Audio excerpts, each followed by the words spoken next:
Hey, remember that book I was reading, Undiscovered Girl? The one about the teenage blogger? I just finished reading the book, and at the end, she goes missing.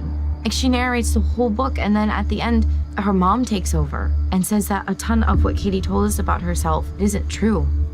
I need to know what happened to her. Can I tell you my story? My story is about the infinite stupidity of love. Where do I begin? You know, it's nice to have someone pity me. Other than myself, of course.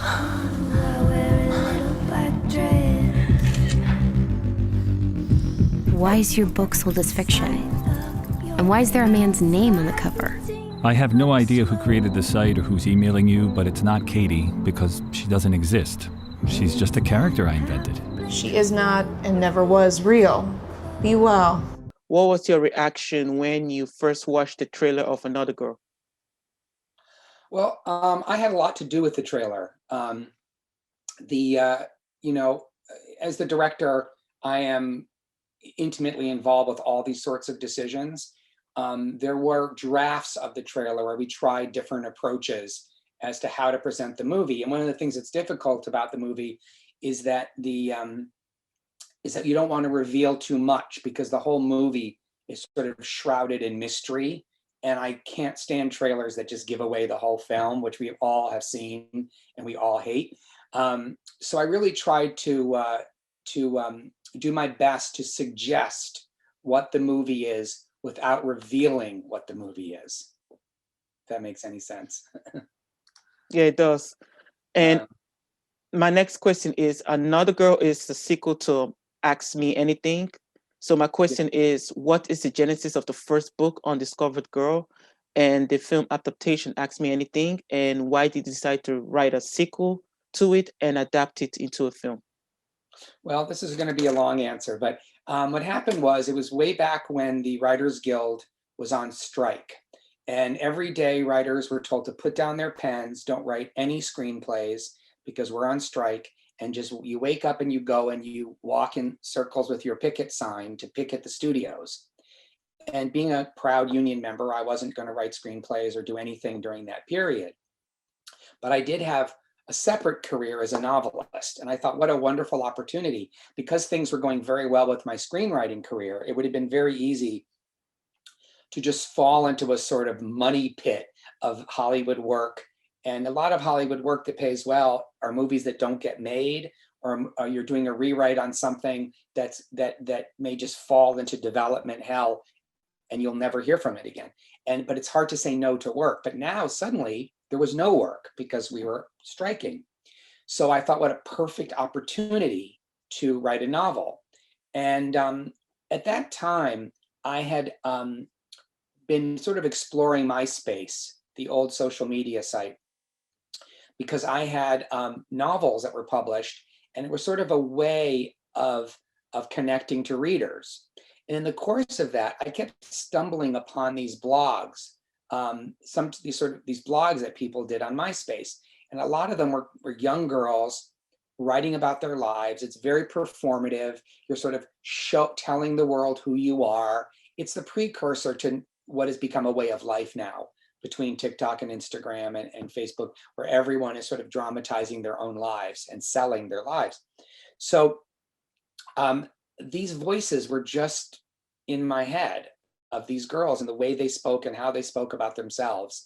And not many people had really taken on this idea of like, what is this new world of people that are performative and selling their lives to everybody? It's like an open diary. And somehow the idea came to me, and I began writing, and I enjoyed every minute. It was one of the most, and as I was writing, I thought, this is insane. Like, I'm this middle-aged guy, I'm writing a book that's narrated by a 17-year-old girl. And of course, every 17-year-old girl I've ever known is coming up. Even myself at 17 is coming up. I set it sort of back where I lived in the Midwest. So I was connecting to it on many different levels. And when I was finished, I didn't know what I had. Like, I really didn't know. And I thought it was really good, but I didn't know what would happen. And I went out to to the agent within my big agency that represents books. And he just loved it. And he was another like dude, you know, and he just felt like it reminded him of Catcher in the Rye. And he went out with it. And a month later, he sold it to the best place for paperback originals, which is called Vintage at Random House. So I was thrilled. The whole thing was a charmed experience. So now I had this book. It came into the world. It got great reviews. It got a lot of people read it. And then people asked me whether it was going to be a movie or not. And I didn't want to write the screenplay of my own book. I had never really done that before. And I wanted it to stay pure as a book. So I just sort of gave it away, and a producer tried to do it and got a screenplay, tried to get a screenplay written. One was never written. It was just nothing but roadblocks. And then one day I just sort of woke up and I said, enough is enough. And screenplay. And if I was going to do that, then I wanted to direct it. I wanted to protect my material. I mean, sure, yeah, if Mike Nichols wanted to direct it, I wouldn't have done that. But I wanted to direct it unless it was going to be someone that I trusted completely. Anyway, so the movie got made. We had so many obstacles and so many horrible challenges along the way to make $1 million movie. And we used Britt Robertson, who was unknown then, but suddenly we had to share her with another movie. So we only shot 1 week per month for 4 months in a row. I mean, this is just unheard of, that a movie, that the cost of that, of keeping your crew together and shooting 1 week, 1 week, 1 week. Now, the good part was I got to edit as I was going. So I would shoot for a week and edit for 3 weeks and shoot for, so I really knew what I had and where it had to go, which was great. And we had to shoot Halloween and we had to shoot Christmas. And usually in a low budget movie, you would do some kind of shitty version of Christmas and New Year's and Halloween that would just look cheesy. In fact, there are pretty big movies where they do it and you see these little kids trick-or-treating and it just looks so fake. Well, we were blessed because we actually went from Halloween to Christmas. So we had real trick-or-treaters walking down the street. We had real Christmas lights all over the place.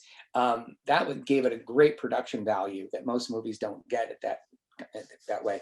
But the movie was, despite the challenges, the actual shooting of it was a total joy. And working with Justin Long and Martin Sheen and Christian Slater, I mean, it was incredible.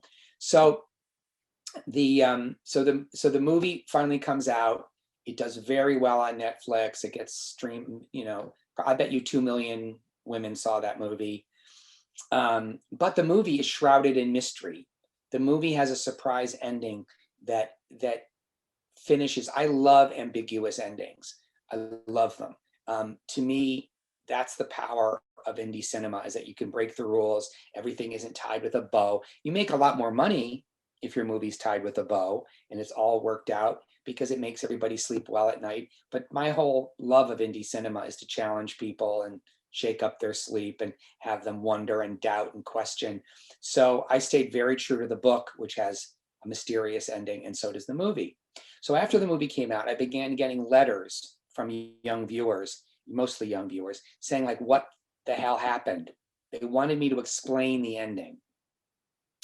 And I was never going to do that. And quite frankly, there are questions the movie asks that I don't know the answer to. I would only know the answer when I sat down to write the answer. I'm perfectly comfortable in living in not knowing. John Keats, the poet, coined a phrase called negative capability. And it's the ability of a reader or even a writer to live in mystery and not have an annoying need to grasp the facts and to just let yourself live in not knowing.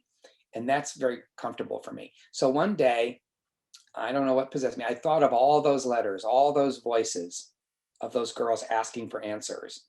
And I also, one of the readers wrote to me and basically said, can I tell you my story? And I said, sure. And she just, in a series of long emails, told me her story about her life and why she connected and related to Katie Kampenfelt, the hero of Ask Me Anything. So all of these things mixed, and I sat down and wrote Another Girl. And I really wrote it as a sequel to the book. In the book of another girl, there is no movie. There's just another book and another story, and she's relating to that. And I wrote it as an epistolary novel, which means a novel that's told in letters. But whereas in the 17th or 18th century, when the epistolary novels started, they were written in forms of letters. In this modern age, they were written in the form of emails, not texts, not social media, just two people emailing each other, a bunch of people emailing. So I told that story, and it just became a novella. I mean, you can read the novel version. It's on Amazon. You can read it in 2 hours. And ironically, for people who only ordered it because they thought it would answer the questions of the first book, it actually amplifies the questions of the first book. It builds on those questions with new questions, which I was perfectly comfortable with. Some of them wrote to me and were angry. Some got excited by it and hoped there would be a third book that would answer the questions. So that's how it was. And then I thought, well, I might as well write a screenplay since I've got a novel here, and maybe somebody will want me to do a sequel to Ask Me Anything someday. So I wrote the screenplay, and it's funny, I had a producer attached that was going to help me get it made. And then one day I got a call out of the blue, and it was from a doctor who had been my emergency room doctor when I had my appendix out 10 years before. And he had produced some documentaries, and he had produced some films. And he called me out of the blue and said, like, what are you doing? He goes, I said, well, I want to make this small movie. And he goes, oh, well, I've been making documentaries and I want to make a movie that tells a story, a fiction. And so he came on board, and through him, it led us to the financing, which came from a great man. He and his wife, they're Chinese Americans. They're Chinese, but they live in America. And his son is a wonderful young filmmaker, a really brilliant young man. And he wanted to, his father thought it'd be a great experience for him to be my assistant. And so he could see every facet of movie making, which is about as nice a gift as a father could give an artistic son. And so it was like a beautiful experience. Like we only had about $600,000. We had to shoot it in 15 days, which is brutal, in 100-degree heat in the San Fernando Valley, lots of challenges. But that was sort of the journey as to how it came to the screen. And then we finally got it done. I was so happy with the product and how it came out. And then the pandemic hit, and there were lots of delays. So we're just so happy now that the world is going to get to see this on September 14th. Going back to writing the novella, what was your writing schedule when you wrote Another Girl? My writing schedule has been the same ever since, well, pretty much since I didn't have to work for a living. I used to be a proofreader at law firms, at a law firm in New York and in LA. And I was a tutor, an SAT tutor in New York. I would help kids with the SAT test, which, by the way, really helped writing Undiscovered Girl and Another Girl, because I spent hours and hours of my life in rooms tutoring high school girls and listening to their stories and their dramas. We'd always become friends, sort of, because tutoring is a kind of intimate thing. Anyway, so when I had to work for a living with jobs I didn't love, it created schedules where I'd work all night sometimes.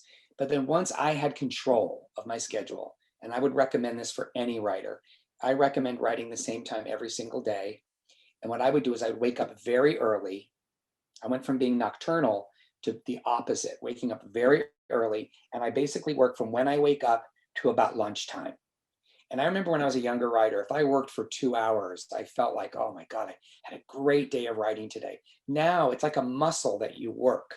And when you do it over a period of decades, it becomes really effortless. It becomes the most happiest time of your whole day, is that beautiful, peaceful thing where you lock away the world. Sure, you can check your emails if you want. I'm not afraid of distractions. Like, I can check my text or check my email. I can take a phone call. But for the most part, I'm working pretty hard from dawn until lunchtime every day.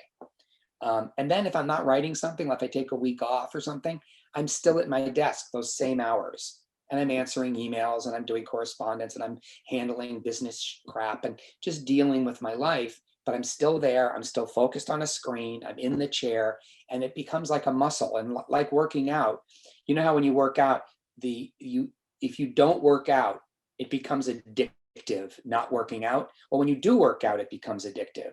Well, that's what it's like with writing. If you get into the habit of not writing, you get addicted to that. And when you get into the habit of writing, you get addicted. So what you want to do is get obsessional. Make it every day. Do it the same time every day. And even if you have to work a full-time job, then do it for an hour every morning at the same time and make it the priority of your day. Give your clearest, most caffeinated time to that work. And then the rest of the day is what you endure before you get back and do your passion. And when you're writing the novella, did you like to map out the plot ahead of time, or do you just let it flow? That's a good question. What I always do with all my screenplays, with pretty much everything I've ever written, but not, sometimes there's exceptions, but usually what I do is I have a basic idea of the sort of 3 acts of the action. I have an idea who the characters are, an idea, not too clear, and I have basic ideas of a few events that are going to occur, because the plot is the engine of anything, of a screenplay or a novel.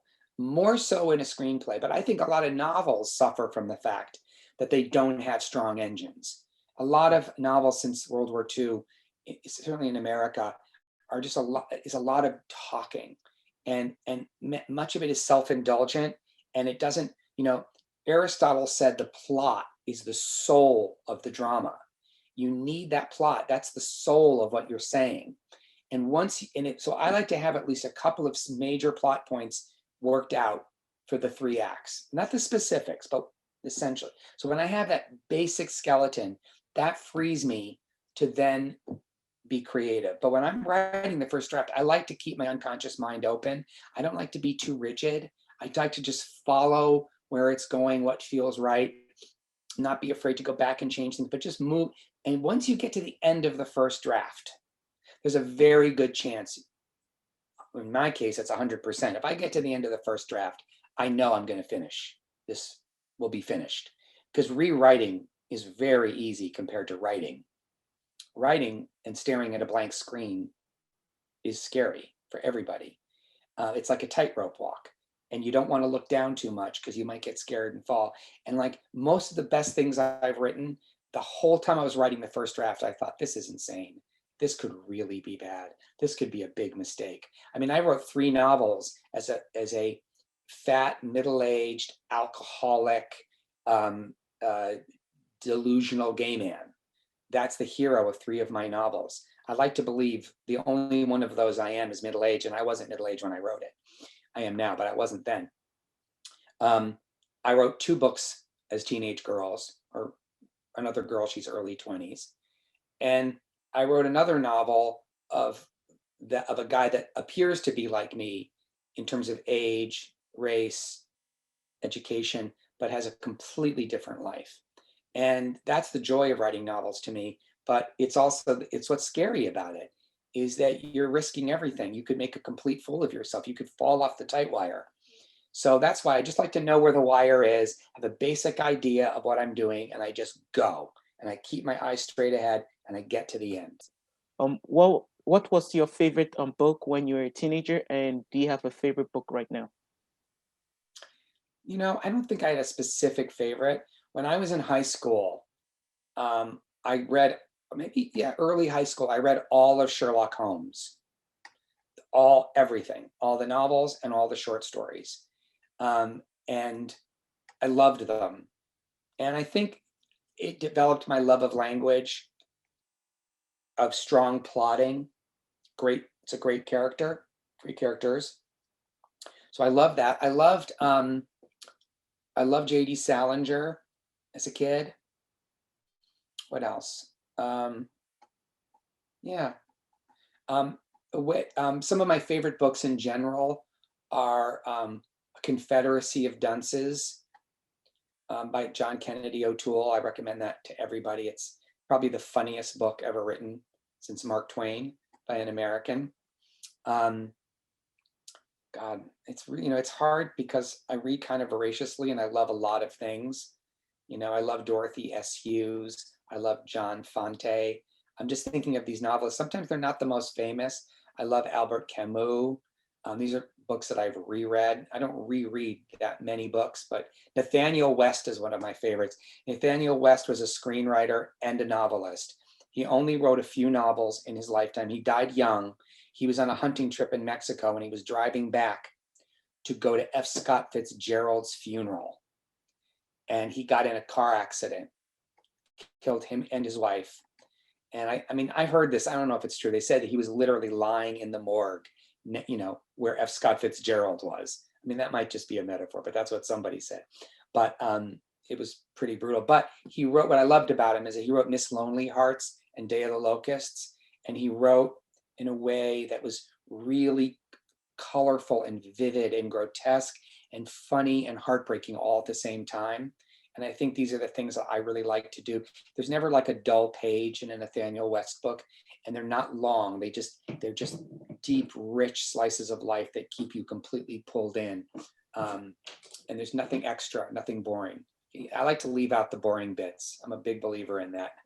A lot of writers don't do that anymore. But that's just an idea of some of the things I like. And what films or books have you most inspired you to, in your career as a novelist and a screenwriter?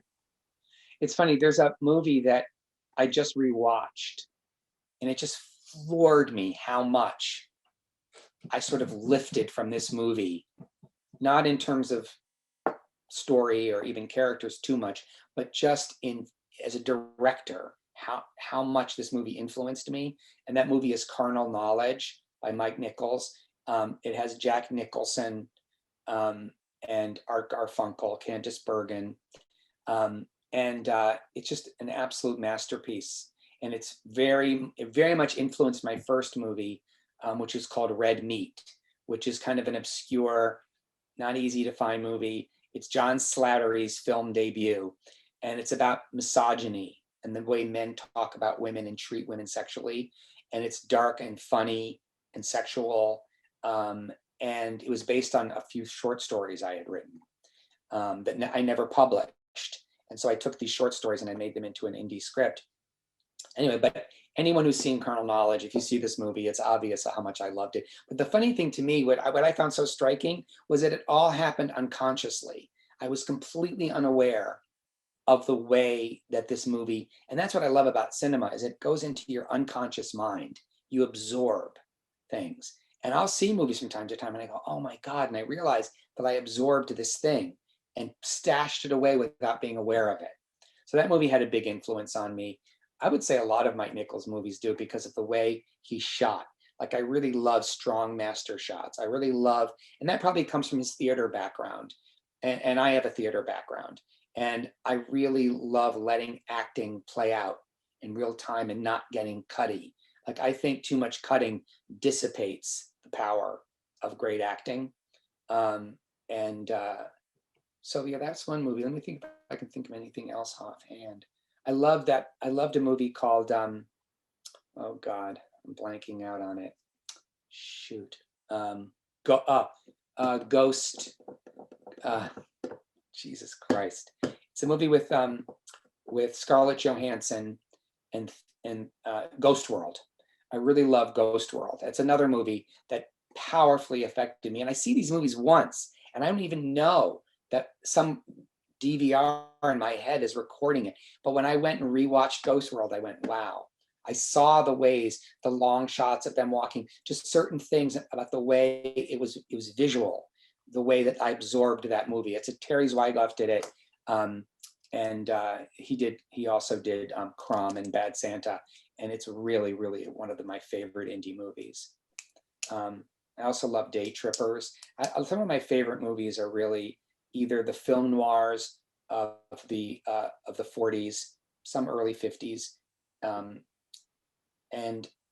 I love the great 70s movies. And in the modern era, the only movies I really give any crap about are independent films. I'm really not much of a fan of studio movies. These, for the last 30 years, really has not really interested me very much. there's exceptions. Like I love The Truman Show. There's some exceptions where I feel like the indie spirit subversively was put into a studio film. But for the most part, I think studios have misogynized a lot of things. Did I say that? Have homogenized a lot of things. And, I'm not a big fan. And going back to writing the novella, Another Girl, did you have any writer's block when you wrote it? And if so, how did it get back on track? I never have writer's block. I just never have it. It's the weirdest thing. And if I get done and I have nothing to write next, I just look in my files for the ideas that occur to me and stuff. And it's like, I'm just immune to it. I had plenty of it in my 20s. I just didn't know. I think if I hadn't had to work for a living in my 20s and I could have really devoted time to just sort of being in my thoughts, I think the personal computer was also really good for me. I was the first writer I know. This will be fun for your younger viewers. I was the first writer I know that wrote on a computer, on a PC. I had one other friend who wrote nonfiction, but most people I knew didn't. So I bought a Mac 128, 128K. That's nothing, right? And I would write on it. And at first, the first thing I did with it is I was writing the second draft of a novel. So I had this big stack of typed pages. And I transcribed that book onto a disk. And that's what most people thought PCs were for. They were for word processing. But no one thought you would actually compose on the computer. It was a way to put your text down and edit and move things magically and fix your typos and all that stuff. But and people would say to me, how can you write? Doesn't that engine, that motor of the computer, doesn't it bother you? Because remember, writing used to be silent, right? You'd sit with the typewriter, but the room would be quiet. Now there's always that hum, but I don't even hear it anymore. But in the early days of computers, you really heard it. You noticed it. And so I began composing on my Mac, and people thought it was kind of crazy. But it really suited me. When the internet came out, it really suited me because I like the stimulation. I don't mind checking my email. It keeps me glued in place. And so those 6 hours or 7 hours go by like this. I'm so happy. And sometimes I get up, and now that I'm older, it hurts when I get up because I haven't even, I get up to pee and it's been 2 hours that I haven't moved a muscle because I'm so into it. And so, yeah, I just don't get writer's block. I get life block sometimes. Living, I get blocked, but I don't get blocked when I'm writing. And this is from my silly game quest from the novella Another Girl. Do you currently have a copy with you? I certainly do. Hold on. I love a good silly question. Okay, excellent. So could you please leaf through the pages and point at the random place, then read the full sentence or paragraph, and what's the page number? I think I'll probably read a paragraph because I think the way it's written, because they're emails, they're very short sentences. Okay. Okay, so it's on page 55, and it's the paragraph that begins, because Dave traveled extensively for work. A lot of my heroine Elle has taken a job, and her boss is a really handsome man. Because Dave traveled extensively for work, a lot of our interaction was electronic, which made me feel safe. I could just be myself without the fear of anything romantic or sexual occurring. Pretty quickly, we became like best friends. Any problem I had, he was there to find a solution. I told him about the issues in my life, about all the horrible things that had happened with Chad, and he magically made everything okay. It was all really confusing and frustrated because even though it felt like we were falling in love, I could not be sure he felt the same way. He never wrote, said, or did a single thing that would have made Carmen, his wife, jealous or angry if she found out. He was 100% loyal, nothing inappropriate ever. It drove me crazy. Yeah. Excellent. Thank you for that. And my next question is, what is your favorite line from Another Girl's screenplay? Oh my God. What is my, oh my God. I don't even know. It's very, I mean,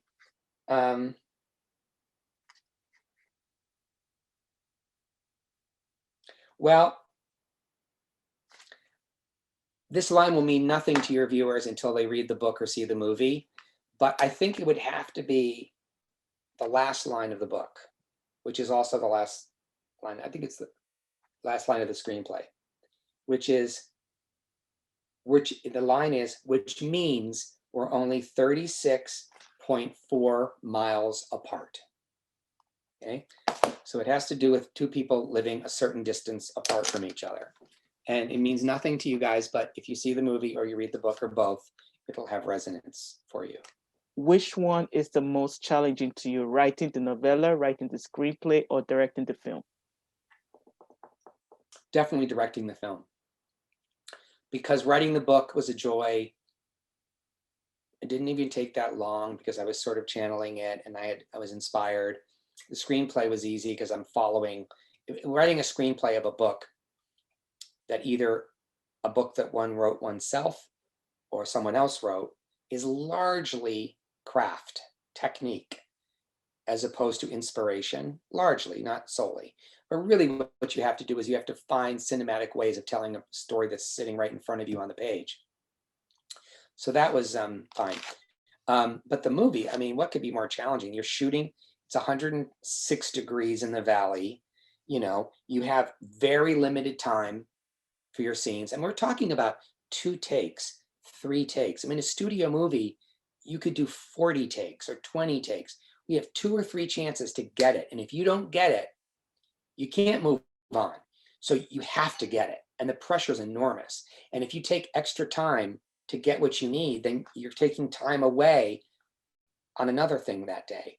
So the pressure is incredible. And you're dealing with actors and you're trying to inspire them and keep them on track. And you have a cinematographer and it has to look right and it has to feel right. And there's planes flying overhead, which ruin the take. There are a million things you can fret about. And you're sleep deprived. So directing a movie is exhilarating. It's like the greatest box of toys you can imagine. It's completely thrilling.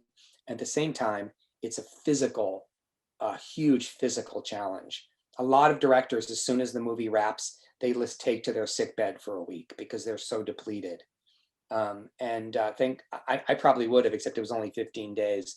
And I have kids. So when I get my 2 days off a week or my 1 day off a week, I'm going back and spending time with my kids. So there's no rest for those 15 days. It's just grueling. Since you work with Sami Hadrawi, am I saying her last name right? Yes. Okay, she played the lead in this film. Could you talk about your experience working with her? I'm the luckiest man alive to have found her. I needed something that was almost impossible to find. You know, I had to find an actress who can do comedy, an actress who can do intense drama.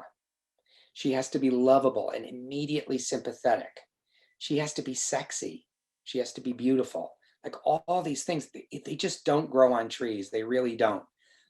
And a lot of actresses who have that combination at 22, they're just swept into other kinds of movies. You can't get them.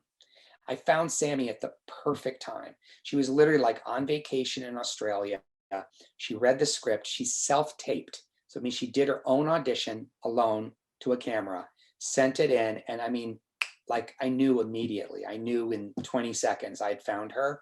I was so happy. And it was at the 11th that we were really getting nervous because the start date was getting close and we didn't have anyone.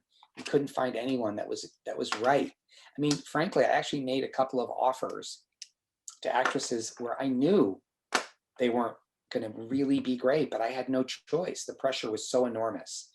And fortunately, you know, some of them had some name value, a bigger name than Sami. And that's why I was pressured into making them the offer. And they would have been good, don't get me wrong, but they wouldn't have been as good as Sami. So it just worked out so beautifully. And she's been acting since she was a little girl. So she's incredibly professional. Like she has the greatest work ethic. Everyone likes her. She's a joy to be around. She has that thing that Britt Robertson has it too, where you're just kind of in awe. of the way that when they nail a scene, like how their technique is like a thing of beauty. You know, when you do something that many years, sometime you're a kid, you develop a real craft. And it's really when actors are at their most magnificent is when they're working, when you see that talent in action. I felt very linked. She would give me what I want. If I wanted to adjust something, she would do it on the first take. I mean, I can't, and this isn't just like Hollywood crap. I mean, a lot of directors kind of lie. You know, I had actors that were very difficult. I mean, directing Justin Long is no walk in the park, let me tell you, very difficult. But some people are just a dream, and she was one of them. And it worked out beautifully because after the movie streams on all these different platforms starting on September 14th, it's going to find its sort of more permanent home on Showtime, and which is perfect because Sammy has a TV show on Showtime called Yellow Jackets that's starting up post-pandemic. So it's a perfect place because that's where she did Shameless. A lot of people know Sammy because she was in Shameless playing the crazy girlfriend. And now she has a TV show, and now she's going to have this movie will have a home on Showtime. So it's a wonderful thing. Could you talk about your other castmates as well? Could you mention any interesting facts about them? Sure. Well, there's a few stories. Well, one is we have a wonderful actor named Peter Gadio, who actually has a huge following. I wasn't even aware of how huge his following was. I think he's got, like 500,000 followers on Instagram. He's a really charming, intelligent, good-looking, talented guy. He's English. He's just lovely. And I never even intended for Dave to be English, but he was just so great that, and I didn't want him. He can do an American accent, but I liked how he was, and I wanted him that way. He was, boy, talk about a joy to work with. He was great. They had wonderful chemistry together. Who else? Well, here's a fun story, a piece of trivia for you, is that I needed to find a couple of boys, high school seniors, are sitting around discussing Elle behind her back. So I auditioned a bunch of boys that can look 18. And one of them just leapt out. He was just absolutely great. So I knew him the minute he opened his mouth, we were going to use him. And it turns out that he went to my high school back in Illinois, and we had the same theater program. And it was a really good theater program. This kid came very trained, well trained. So that was kind of it was kind of a joy to use him. And let me think if I can think of any other stories. We have a lot. Well, there aren't too many people with big roles. Like Elle dominates the entire movie. She's in every single scene. It's probably as big a lead as you can imagine. I feel like there might be, I wonder if I can find it. I did it. Let me see if I can find something for you here. I put together a file for the publicist of sort of interesting sort of trivial stuff about the movie. And there might be something kind of fun here. I did this about a month ago. Let me just look here. Well, at one point, we get to see the face of Katie Kampenfelt, who is Britt Robertson's character from the first movie. But that movie does not exist in this movie. In this movie, this girl has read a book, and that book is called Another Girl. And the face that she sees is actually is not Britt Robertson's face. But ironically, I used the face of a girl that was part of my inspiration for Katie. And I asked her if I could use her photograph in the movie, and she said yes. So that's kind of fun. There's one scene, I won't say where it is, where Elle walks down the same street that Katie walks down and asks me anything. We filmed on the same street on purpose because I thought it was weirdly disturbing. Here's a great story. Originally, I cast an actor to play Elle's brother. And I felt good about the choice, but then when we did our little 40-minute rehearsal, we only get about 45 minutes to rehearse before you shoot the scene. And it's not even the same day. So like you might rehearse with someone on a Sunday. On my day off, I rehearse with someone, and then Wednesday they come in to shoot their scene. and the rehearsal did not go well. And I was very concerned. So I suggested we meet again to do another rehearsal. And my producer and I were very worried because the shooting date was getting close. So on a Sunday night, we went to a local theater, a stage theater, and the theater sent over a guy with a key, and he opened the door on a Sunday night, and my producer and I went in and we met with this actor, and he did another reading, and he was just not right. And I knew he had to be fired. But how the hell was I going to replace him 3 days before shooting? It just felt impossible. So I was really concerned because the part of Elle's brother is an important part. So he left, my producer and I said, what are we going to do? What are we going to do? And as we walked back out, the young actor that they sent over to lock up the theater, I looked at him, my producer looked at him. I said, are you an actor? And he said, yeah. I said, how would you like to? I said, you know what, do me a favor, read these lines. And I just handed him the sides. So he opens it, he looks at it, and he starts to read. And I go, do you want to audition for a movie? He says, sure. He walks back into the theater, he auditions. He's better cold reading than the other guy was who had already practically memorized his lines. And Paul Rush got the part. He had been working his ass off in theater, but had never done a movie, and this was his debut. Isn't that cool? Oh, one last thing we should talk about. Two things. One is that one day on Facebook, a guy wrote to me from Oklahoma named Brian Patterson out of nowhere. And he said, hey, I really loved your movie. What are you doing next? And I said, oh, well, you know, I'd like to do Another Girl, which is my sequel. I'd like to do a sequel to the movie you love, but, you know, that's it. And he said, oh, and then he wrote back to me and goes, I know a producer that I met through Facebook in LA, and maybe he'd be good for it. And he said the guy's name, and I said, oh God, I know that guy. I've never met him, but my friends all know. I'd love to meet him. That's a great idea. He said, okay, let me talk to him. So the next thing I know, I'm sending my script to this producer. He reads it and says, let's make the movie. Now he ended up leaving the project, but he was the guy that started the ball rolling. So when I talked to the doctor, he could become part of it, and that led to the money. So the whole thing began because a guy in Oklahoma that I don't know at all, a young guy, cold writes to me out of nowhere on Facebook. So the lesson here is you never, ever know. Be good to people, be nice to people. You don't know where things lead. And from a tiny thing, a big thing can grow. And my last story is, an interesting note is a lot of people really love the soundtrack of Ask Me Anything. It sold a lot of copies. You could buy it on many sources. And one of the hooks of the movie was that every single song was written by an unknown girl, 18 years old or younger.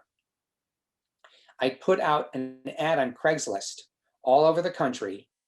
And I said, if you know someone or you know someone, I'm looking for songs for a movie, 18 years old or younger. It has to be a female. She has to write it and she has to perform it. She doesn't have to produce it. And if you get it in the movie, you keep all your rights, but we license it for $100. And I got songs from all over the country, and I built this soundtrack. And it's beautiful, I think. I'm very proud of it. And I was the sort of soundtrack producer because I got so into it. So for this movie, I did it again. But I said, now you can be 25 or 26 years old and younger. Because Elle's more mature than Katie, I wanted the songs to be more mature. 3 of the girls who wrote songs for the first one came back and wrote some for the second one. One, in the meantime, a 13-year-old girl. In the meantime, she had gone to the Berklee School of Music. Like, she was a serious talent. And I love the songs that they wrote for the second movie. So we're doing that again. The soundtrack will also be available on many different platforms. So it's an innovative thing that no one had ever done before. And I encourage other indie filmmakers to do it because there's songwriters everywhere and they keep their rights. You're not exploiting anybody. All you ask is they don't put it in another movie for a couple of years. But other than that, they can do whatever they want with their music. They make $100, but they get their music seen by a lot of people. So it's a fun idea. Thank you for sharing those interesting facts. I love them. Yeah. It's a And pleasure. what was your fondest memory about Northwestern University? It's just a great place. It's so beautiful. I in a weird way, for all the great performances and teachers and people I met, the memory that's soaked into my DNA is just how beautiful the campus is. The seasons, the fall there, even the winter, you're right on the lake. And I was there, it wasn't state-of-the-art, beautiful buildings like it is now. There were older buildings and Victorian buildings and kind of like turn of the century brick buildings. It wasn't, now it looks like a shining city on a hill. I mean, those days it was more antique. But I just love it. I mean, and then in the summer, because classes didn't end until June 15th, in the summer I would walk barefoot to class, literally with a towel and cutoffs, and then walk to the beach afterward. It was really great. And still sticking to fondest memories, when you wrote Feast of Love, do you have any like memories that sticks with you, or Resurrecting the Champ as well?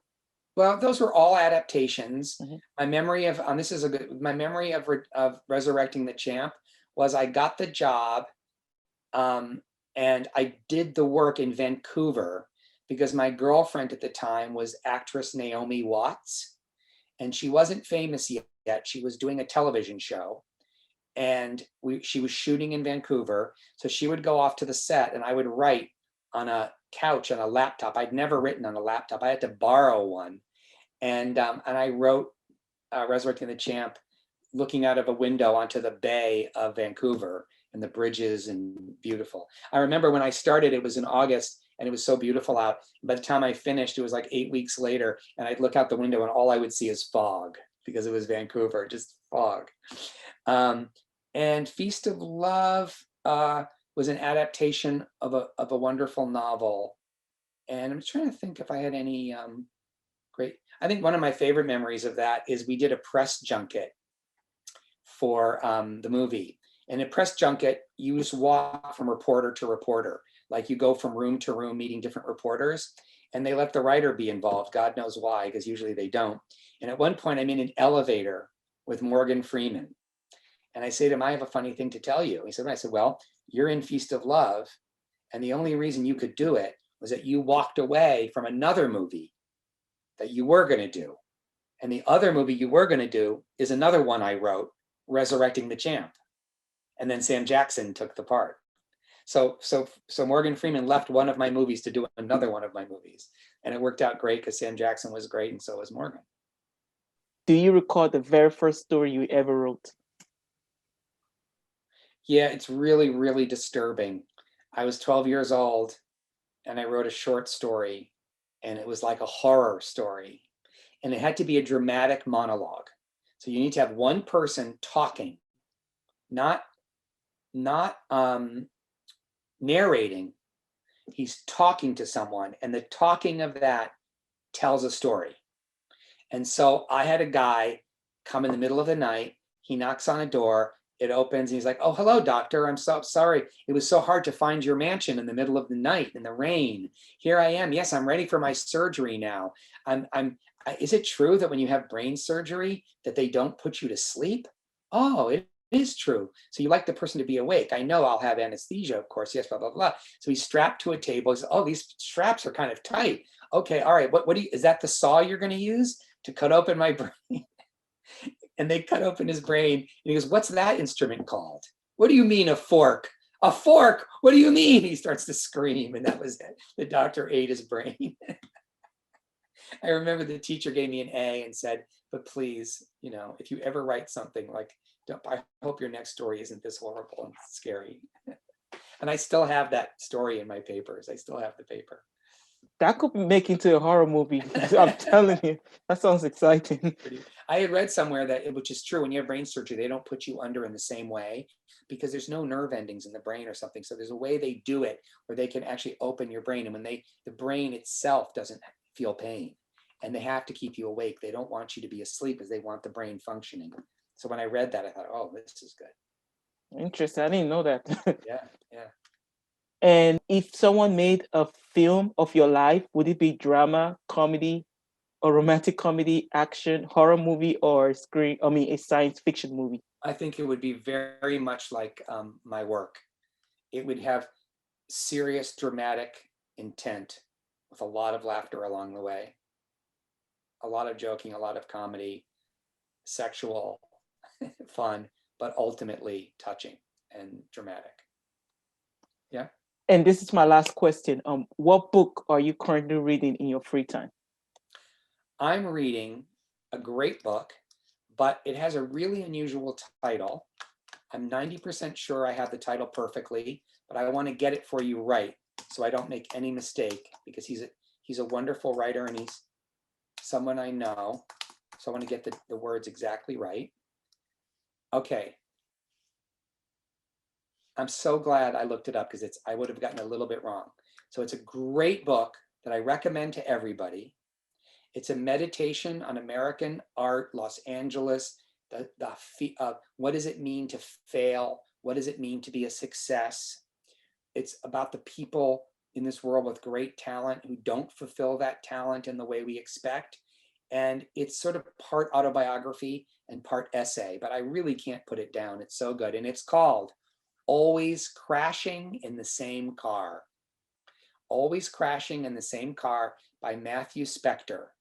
And it's on art, crisis, and Los Angeles. Let's see if there's anything else I can say about it. On art, crisis, in Los Angeles, California, always crashing in the same car. It's a great title. So that's the book I'm reading right now, and I'm having trouble putting it down. It's so good. How come you say you want to meet me, but you never suggest that we talk on the phone? And you never even ask if we can text. It's just weird. Let's meet up. Finally. You seriously think I'm a dude? Want me to send you a pic?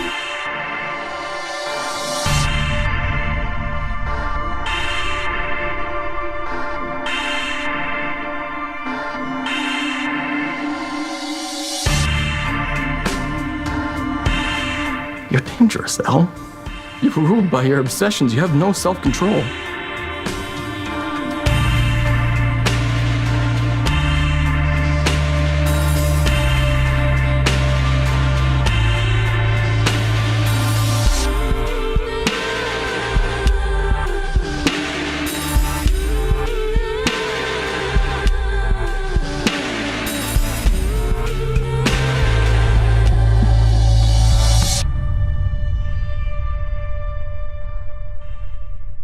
Don't forget to subscribe to Novel Pro Junkie.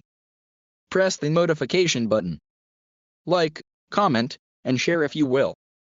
Thank you.